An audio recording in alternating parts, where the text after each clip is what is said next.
Baik, assalamualaikum warahmatullahi wabarakatuh. Perkenalkan, saya Ahmad Gunawan, NIM 2017-2105-061, kelas SI72. Di sini saya akan memenuhi tugas UAS jaringan kabel, yaitu mereview beberapa jurnal yang terkait materi WiFi. Kita masuk ke jurnal pertama dengan judul Analisis Keamanan Jaringan Wireless LAN pada PT PLN Persero Wilayah P2B Area Sorong, dengan jurnal Teknologi Rekayasa volume 19 halaman 1-13 tahun 2014. Penulis Sony Tuh, tanggal review tanggal 25 Februari 2021. Tujuan penelitian ini, yaitu tujuan penulis tesis ini adalah menguji sejauh mana kemampuan keamanan protokol WPA, web proxy, dan virtual private network terhadap serangan dari software network, scammer, crack, dan WireStar. Metode penelitiannya yaitu penelitian difokuskan kepada bagaimana memformulasikan kesalahan yang ada dan diidentifikasi dan dirumuskan berdasarkan aspek keamanan protokol WireLAN. Kemudian menyusun suatu hipotesis sebagai jawaban atau kesimpulan awal dan strategi untuk menguji apakah hipotesis tersebut merupakan jawaban atas permasalahan yang ada. Di sini kesimpulannya, yang pertama, penggunaan keamanan dengan protokol web proxy dan virtual private network kurang memberikan perlindungan keamanan dari network standar. Yang kedua, penggunaan protokol dengan WPA, maka respon time rata-rata untuk network standar lebih cepat dari WireStar, sedangkan AirTrack respon time rata-rata 40 menit untuk jarak 25 meter. Yang ketiga, penggunaan protokol dengan web proxy, maka respon time rata-rata untuk network standar lebih cepat dari WireStar, sedangkan AirTrack tidak berhasil.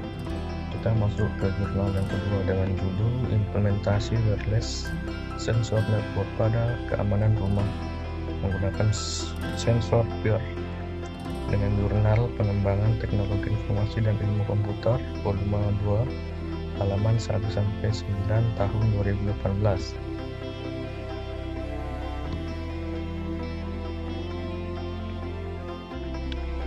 Penulis Muhammad Risyad Nasrullah. Yang kedua, Rahmadi Primananda. Yang ketiga, Edita Rusna Widasari. Tanggal review tanggal 25 Februari 2021. Tujuan penelitian yaitu untuk merancang alat pendeteksi penyusup dalam rumah dengan sensor PIR menggunakan modul WiFi ESP8266 berbasis Android secara online menggunakan protokol Hypertext Transfer Protocol. Smartphone Android sebagai alat pemberitahuan yang akan menerima dan meminta data atau notifikasi secara langsung ke pemilik rumah. Sebagai kesimpulannya, yaitu sistem ini terdiri dari dua komponen utama, yaitu modul WiFi dan node sensor PIR. Node sensor PIR bertugas untuk pengamatan pada lingkungan di sekitarnya. Modul WiFi bertugas untuk mengendali sistem sekaligus sebagai pengumpulan data dari tiap sensor PIR yang ada dan juga akan dikirimkan ke server. Modul WiFi menerima data dan mengirimkan data laporan pada user yang sebelumnya data tersebut telah diolah di database server.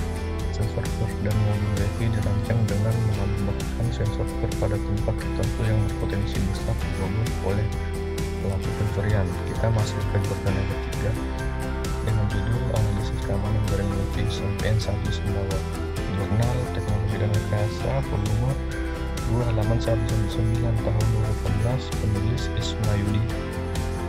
Tanggal review tanggal 5 Februari 2021. Tujuan penelitiannya yang pertama, menganalisa sistem keamanan pada jaringan wireless SMPN 1 Sumbawa. Yang kedua, memberikan solusi dan memperbaiki sistem keamanan jaringan wireless agar jaringan tersebut dapat bekerja dengan baik dan aman. Yang kita masuk ke metode penelitian yang pertama, yaitu diagnosing dengan melakukan identifikasi masalah pokok yang ada.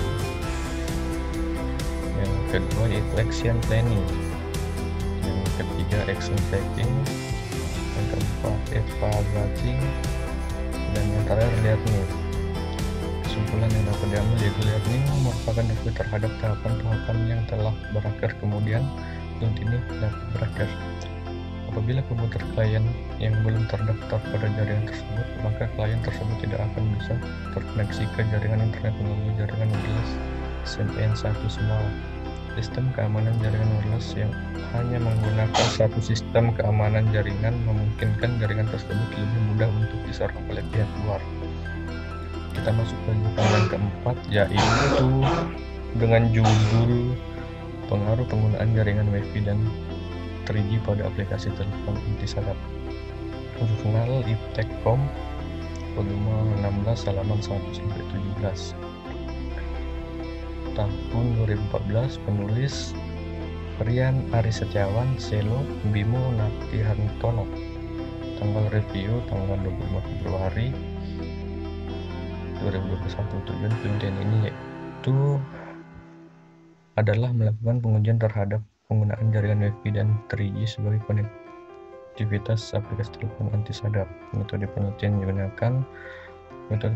dilakukan adalah meliputi materi serta alat yang digunakan, dan tahapan penelitian yang dilakukan dalam pembuatan aplikasi telepon anti sadap ini diperlukan penganalisaan kebutuhan perangkat keras dan perangkat lunak yang digunakan agar aplikasi ini dapat berjalan seperti yang direncanakan. Kesimpulannya yaitu berdasarkan kuantifikasi dan pengujian aplikasi telepon anti sadap terhadap jaringan Wi-Fi dan 3G, maka dapat disimpulkan bahwa aplikasi telepon anti sadap dapat berjalan dengan baik apabila aplikasi telepon anti sadap menggunakan koneksi jaringan di smartphone, yaitu 3G Wi-Fi dan Wi-Fi. Sebab pada hasil pengujian dijelaskan koneksi jaringan menggunakan 3G Wi-Fi memiliki delay 0,00315 sekons serta memiliki throughput 4,2298 kbps. Namun apabila koneksi pada aplikasi telepon anti sadap menggunakan Wi-Fi memiliki delay 0,003391 sekon dan throughput 126,173 kbps. Kita masuk ke yang keempat. Dengan ini, teknologi Wi-Fi ditinjau dari tingkat keamanan wireless LAN dan solusinya. Jurnal Teknik, volume 5, halaman 115 tahun 2017, penulis Ahmad Herianto Audiskop. Tanggal review tanggal 15 Februari 2021. Tujuan penelitian ini bertujuan untuk mengetahui tingkat keamanan wireless fidelity dalam menggunakan perangkat berkabel dan jaringan area lokal. Namun saat ini belum banyak digunakan untuk mengakses internet dengan menggunakan hotspot. Metode penelitiannya yaitu metode yang digunakan dalam penelitian ini adalah studi pustaka dan literatur umum. Jadi referensi dalam melakukan settingan konfigurasi dan jenis deskripsi untuk mengukur kelemahan konfigurasi dalam membangun sebuah jaringan wireless. Kesimpulannya, banyaknya wireless LAN yang aktif dengan konfigurasi develop akan memudahkan para hacker dapat memanfaatkan jaringan tersebut secara ilegal. Konfigurasi default dari tiap vendor perangkat wireless sebaiknya dirubah settingannya sehingga keamanan akses terhadap Wi-Fi tersebut lebih baik. Keamanan jaringan wireless dapat ditingkatkan dengan cara tidak hanya menggunakan salah satu teknik yang sudah dibahas di atas, tetapi dapat menggunakan kombinasi beberapa teknik tersebut sehingga keamanannya lebih terjamin. Dan kesimpulan yang terakhir yaitu tata letak wireless dan pengaturan power atau daya transmit di sebuah access point juga dapat dilakukan untuk mengurangi resiko penyalahgunaan wireless. Pastikan area yang dijangkau hanya area yang memang digunakan oleh user. Untuk solusi keamanan wireless dapat menggunakan protokol yang sudah disediakan, yaitu WPA2 Radius atau sering disebut dengan RSN /802.11i. Ya mungkin itu saja yang bisa saya jelaskan untuk review jurnal kali ini.